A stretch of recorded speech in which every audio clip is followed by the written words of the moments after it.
Olá, meu aluno, minha aluna.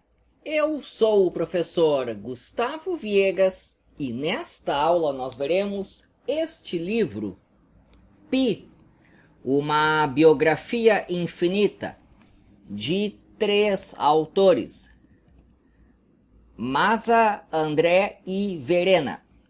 É um livro bem fininho, eu li num final de semana, e é uma leitura bastante agradável. Ele é para um público amplo, serve como um ótimo presente para um aluno de ensino médio, por exemplo.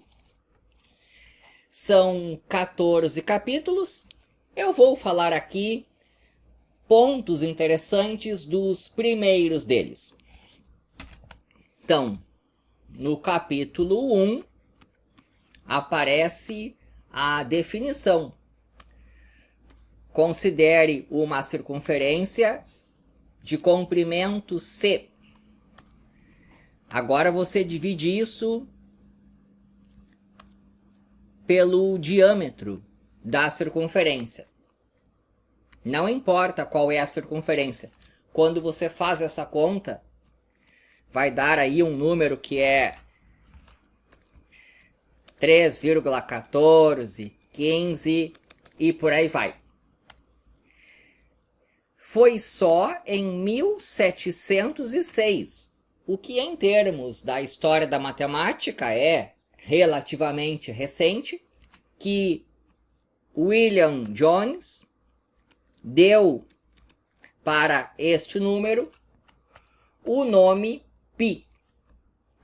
O livro não comenta, mas antes de se chamar Pi, isso aqui era, por exemplo, chamado de constante de Arquimedes. Então, esse é o capítulo 1. No capítulo 2 aparecem aplicações. Esse número tem origem ali numa circunferência. E é bastante interessante como aparece em assuntos bem diferentes. Por exemplo, n fatorial.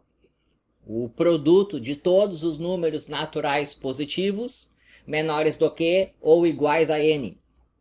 3 fatorial. 3 vezes 2 vezes 1. Existe a fórmula de Stirling, que diz que se o n for bastante grande, n fatorial é aproximado por raiz quadrada de 2πn, n sobre e elevado a n. Olha aqui o π num assunto tão diferente. No estudo de probabilidade e estatística, existe uma curva muito famosa, é a curva gaussiana, que tem esta expressão aqui, 1 sobre sigma raiz de 2π, olha aí o π. E agora, num assunto bem diferente, estatística, de e elevado a menos x menos mi ao quadrado sobre 2 sigma ao quadrado. Então aqui, π na estatística. Esse foi o capítulo 2. Capítulo 3. Aparece a aproximação usada na Mesopotâmia. Π como 3 mais 7 sobre 60 mais 30 sobre 60 ao quadrado.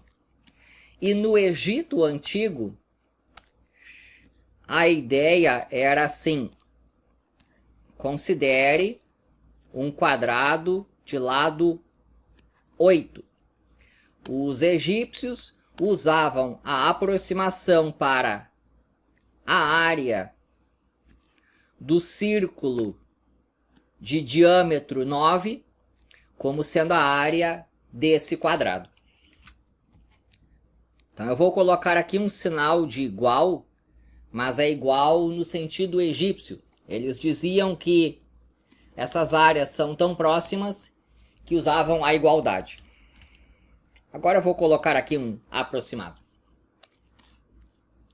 Então, capítulo 3, Mesopotâmia, Egito Antigo. Capítulo 4, o trabalho de Arquimedes. Arquimedes foi de fato a primeira pessoa a se preocupar em calcular quanto que vale aquela constante, o que hoje chamamos de π. E Arquimedes usou o método da exaustão. Esse método já existia, o livro não comenta, mas o método da exaustão é do Eudoxo. O que Arquimedes fez foi usar muito bem esse método, que consiste no seguinte: nós vamos pegar polígonos regulares por dentro e por fora. Porque para calcular π, eu preciso do comprimento da circunferência.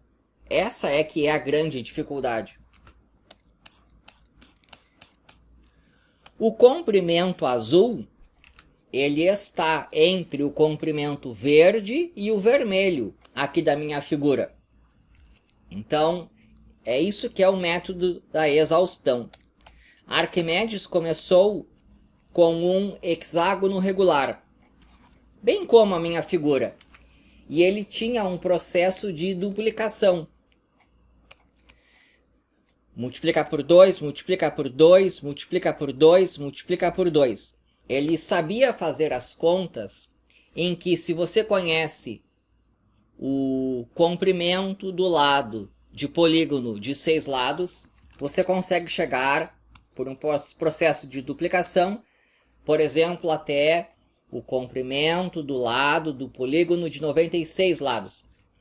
E tendo o comprimento do lado, você consegue o comprimento do polígono e, com isso, uma aproximação para o comprimento da circunferência. Arquimedes chegou até a aproximação assim, ó.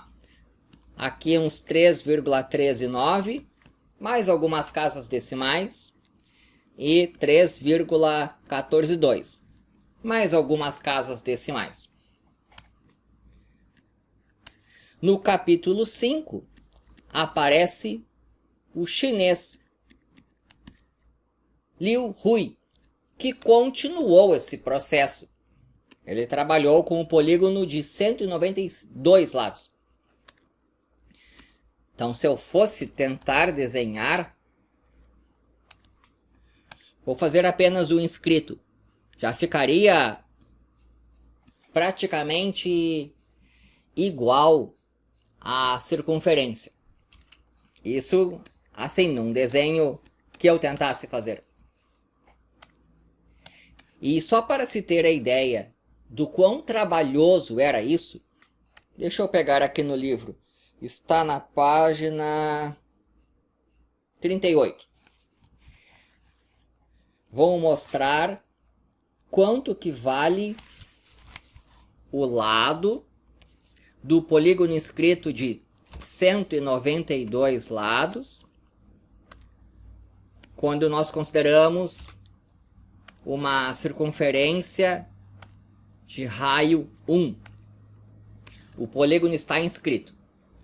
Esse lado é 48 vezes a raiz quadrada de 2 menos a raiz quadrada de 2 mais a raiz quadrada de 2 mais a raiz quadrada de 2 mais a raiz quadrada de 3. Isso aqui é lá nos anos 200 depois de Cristo. Ou seja, muito longe da época das calculadoras. Imagina o quão trabalhoso é calcular isso daqui. Isso é uma tarefa que, fazendo à mão, pode levar meses ou anos. Digamos que sejam alguns anos. Você leva alguns anos para conseguir fazer essa conta aqui com uma precisão razoável. Então, tendo o lado, você tem o comprimento do polígono. Aí já dá para colocar aqui, dividir pelo diâmetro e ter uma aproximação para o π. Os chineses foram longe nesse processo. Deixa eu dar uma olhada aqui. É na página 48. Na página 45, os chineses chegaram a trabalhar com o polígono de 12.000. Deixa eu copiar aqui do livro. Aqui, 12.288 lados. Imagina o tipo de conta que aparece aqui. Extremamente trabalhoso se você não tem uma calculadora, que era o caso. Ainda no capítulo 5, o livro fala agora, eu não lembro se ele é árabe ou persa. É o Al-Kash, persa. Está escrito aqui. Persa, o Al-Kash. O Al-Kash, em 1424, chegou a uma aproximação do π com 16 casas decimais corretas. Na notação que ele usava na época, chegou a isso daqui. Um bocado de contas. Não vou colocar tudo aqui. Mas o Al-Kash, página 47 do livro, o que eu estou copiando, chegou até aqui. 24 sobre 60 elevado a 9. Aproximação de Al-Kash para π. Esse foi o capítulo 5. No capítulo 6, se mostra outro processo. É que esse aqui, ó, de ficar trabalhando com polígonos inscritos e circunscritos, rapidamente leva a contas muito absurdas. Então se tem outro método. Na Índia, dos anos 1400, Madhava trabalhou com séries infinitas. Π-quartos é 1 menos 1/3 mais 1/5 menos 1/7 mais 1/9 e por aí vai. A série de Madhava. O trabalho do Madhava, por muito tempo, ficou perdido na história. Então as pessoas não sabiam que ele tinha desenvolvido isso. Então, de maneira independente, esse resultado foi redescoberto por várias pessoas, o que inclui Leibniz. Então, em muitos livros, isso aqui aparece com o nome de série de Leibniz. Mas Leibniz chegou ao resultado 200, 300 anos depois do Madhava. Então, o correto é chamar de série de Madhava. No capítulo 7, o livro diz que em 1761, Lambert provou que π é irracional. Não existem números naturais, positivos, p e q, tais que π possa ser escrito como p sobre q. Então, π é um número irracional. Capítulo 8, em 1872, Lindemann provou que π é transcendente.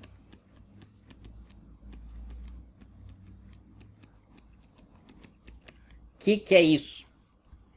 Significa que não existe um polinômio de coeficientes inteiros tal que π seja uma de suas raízes. Isso aqui não existe.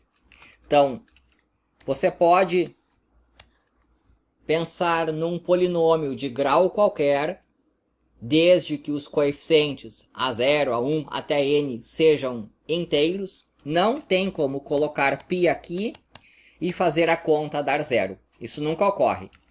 Por isso que dizemos que π é transcendente. Então, falei aí até o capítulo 8. O livro vai até o 14. Fica aí a minha sugestão de leitura de livro. Espero que tenha gostado. Seja membro do canal para, por exemplo, ter acesso a centenas de vídeos exclusivos. E é isso daí.